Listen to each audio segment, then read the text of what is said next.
In ninth standard, in last period we will see 5 postulates of Euclid. First postulate is there are infinite lines passing through a point. Second postulate is there is only one line passing through 2 points. Third postulate is a circle of a given radius can be drawn taking any point as its center. Then fourth one is all right angles are congruent with each other. Then fifth one is if two interior angles formed on one side of a transversal of two lines add up to less than two right angles, then the lines produced in the direction intersect with each other.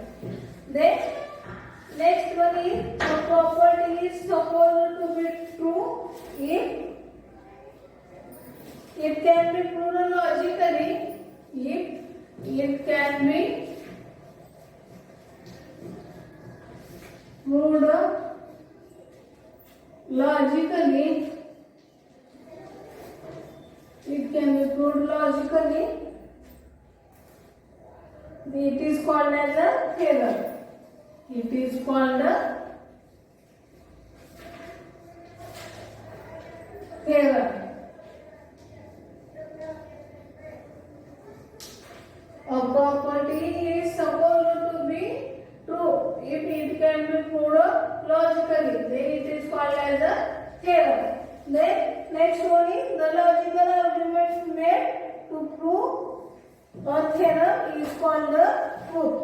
The logical argument, the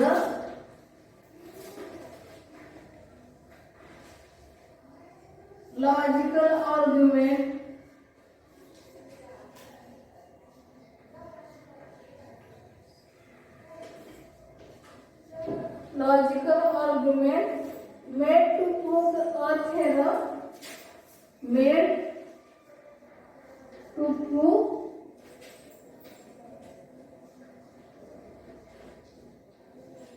a theorem, made to prove a theorem is called its a proof. Is called its a proof.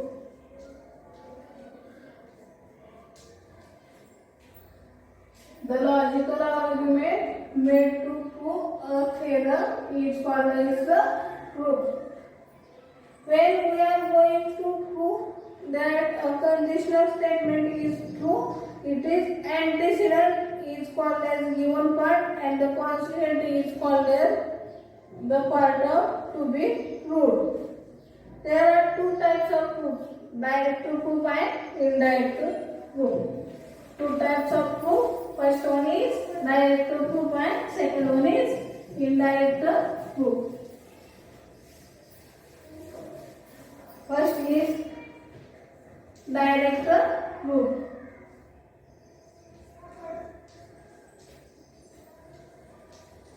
And second one is indirect proof.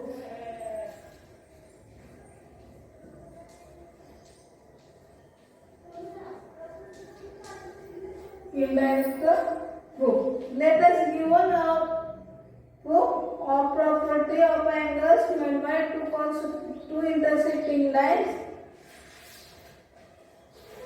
Theorem is, first theorem is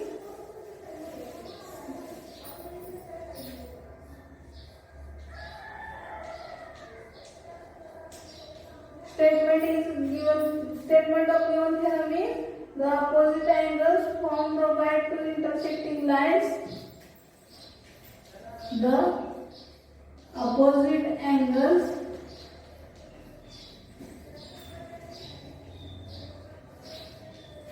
formed by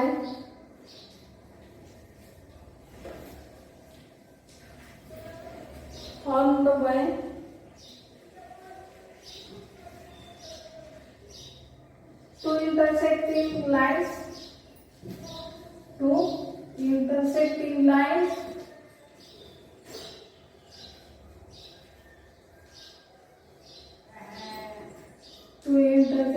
lines are of equal measure.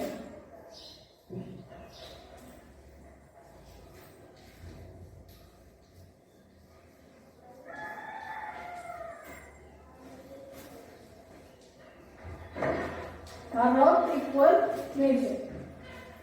Our theorem statement is the opposite angles found by two intersecting lines are of equal measure. Then proof of this theorem is, first one is given in the statement we are draw two intersecting lines. The lines are two intersecting lines. The lines is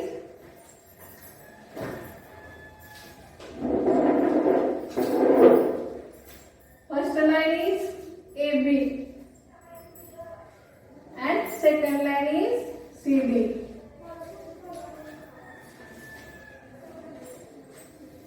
And the intersecting point is O. Then to prove that we have given line AB and line CD. Line AB, line and CD intersect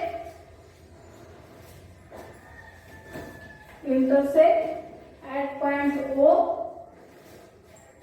and point O such that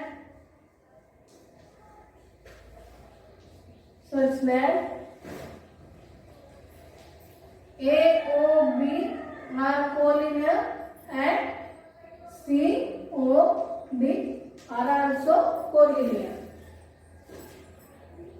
Then to prove that we have to prove, first one is angle AOC is equal to angle BOC is equal to angle BOD. And second one is angle BOC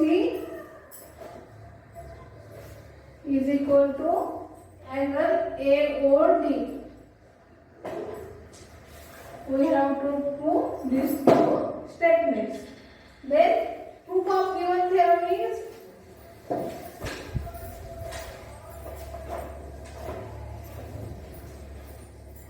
proof of given theorem is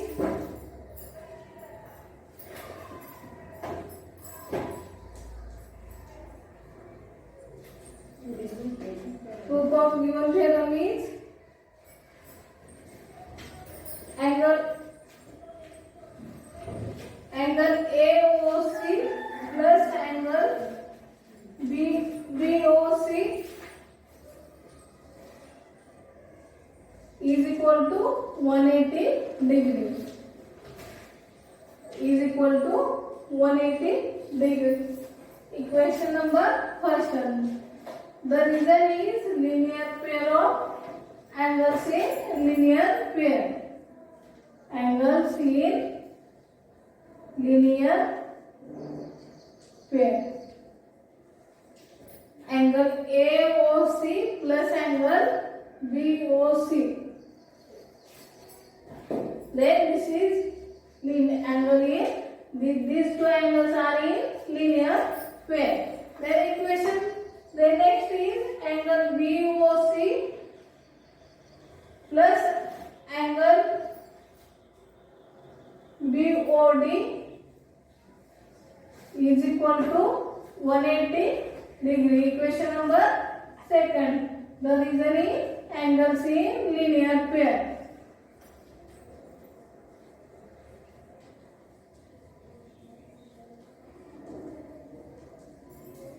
Angles in linear pair. From equation first and second, we write as the right side is two equations are same. Then remaining side is also same. Then angle AOC plus angle BOC is equal to angle BOC plus angle BOD. From equation first and second. From equation first and second. Then angle BOC and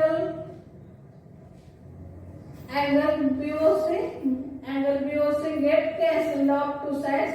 Then we get angle AOC is equal to angle BOD. Angle AOC is equal to angle AOC is equal to angle BOD. The reason is eliminating angle BOC.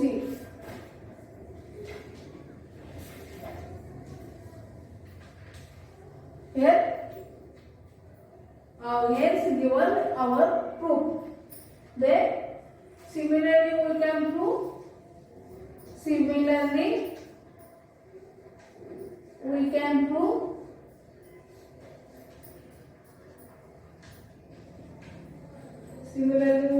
prove angle BOC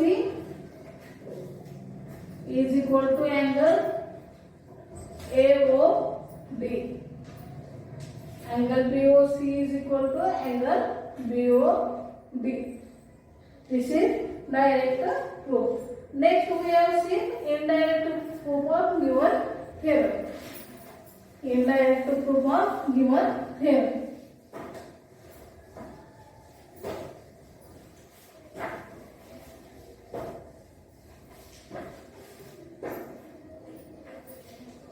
Indirect proof.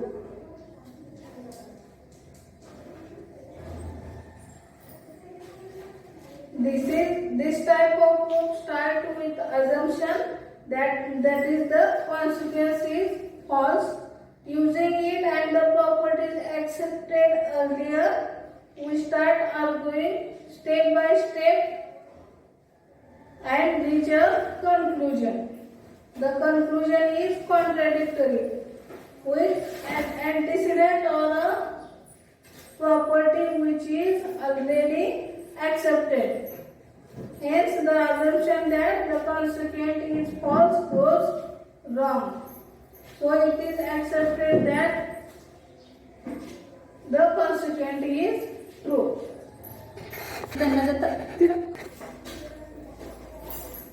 Then, study the following statement to prove indirect proof of given statement.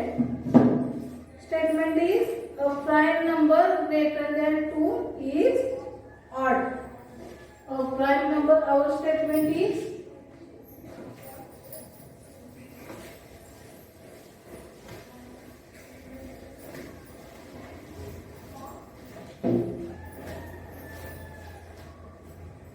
statement of theorem is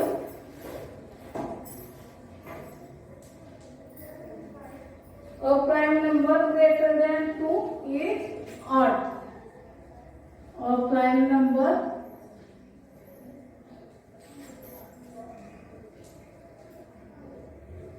greater than 2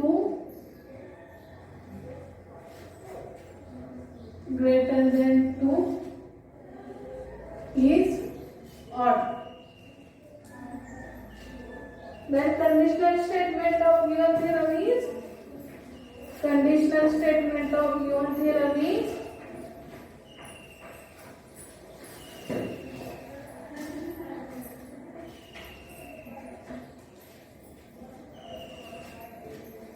if P is a prime number greater than 2, if P is prime number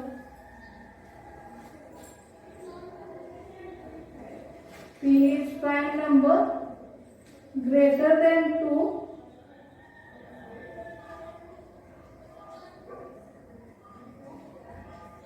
P is a prime number greater than 2,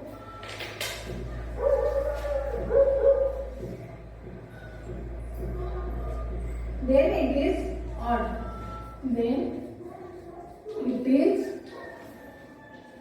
odd. Our statement is a prime number greater than 2 is odd. Then its conditional statement is if a p is prime number greater than 2, then it is odd number. Then given that p is prime number, given that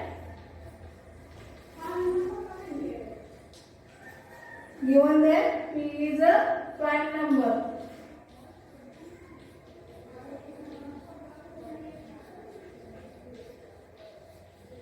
p is prime number greater than 2,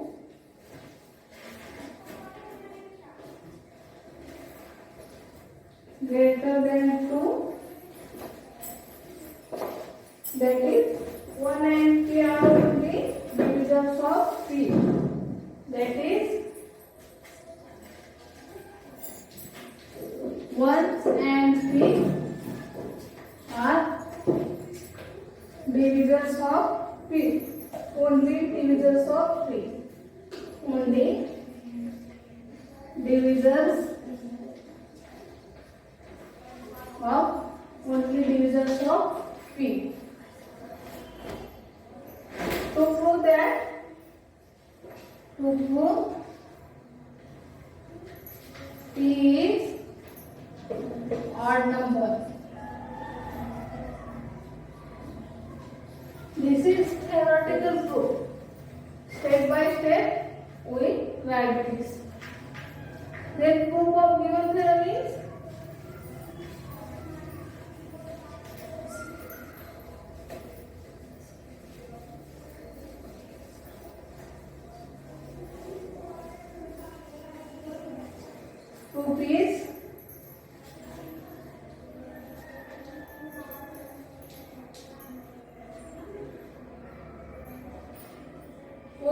we have to prove contradictory. Then we have given p is odd number. Then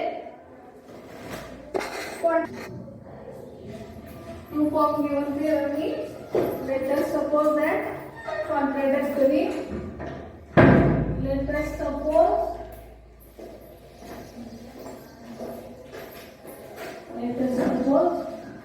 p is not odd number. P is not odd number.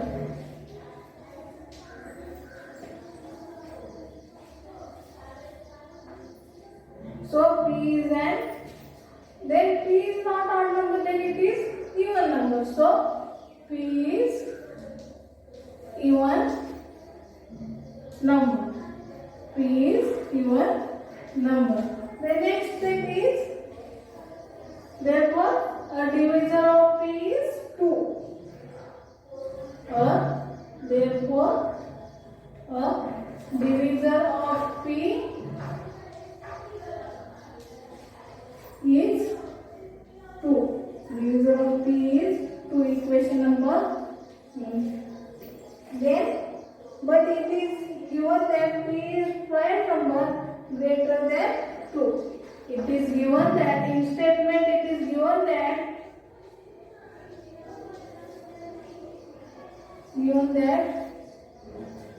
p is a prime number. P is a prime number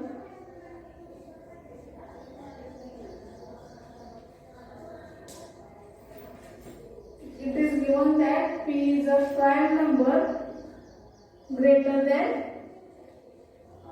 2. Greater than 2. Therefore 1 and p are only divisors of 1 and p are only divisors of p. Only divisors of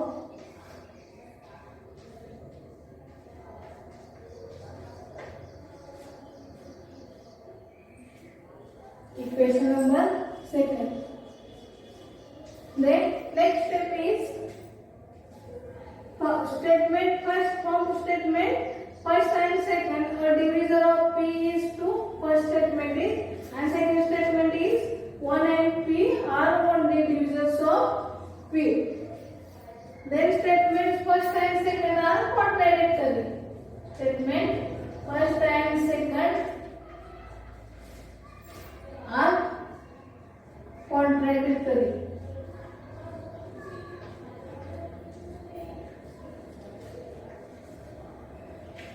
Statement first and second are contradictory, and therefore the assumption P is not an odd number is false. Therefore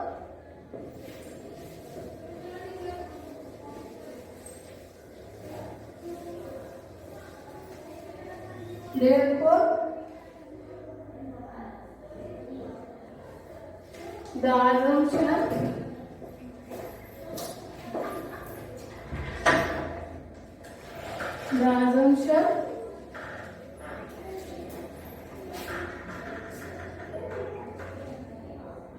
P is not odd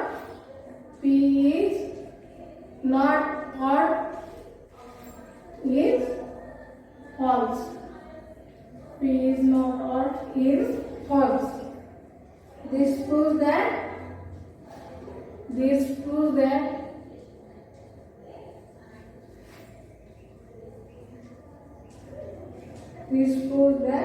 a prime number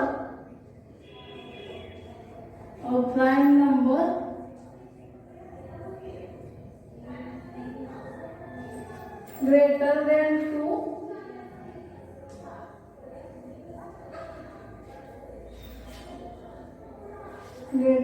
2 is odd. A prime number greater than 2 is odd. This is our proof. Then next, solve practice set 1.3. Here we finished our first chapter, basic concept in geometry. In next chapter, our chapter name is parallel lines. We will see this in next period. Okay, thank you.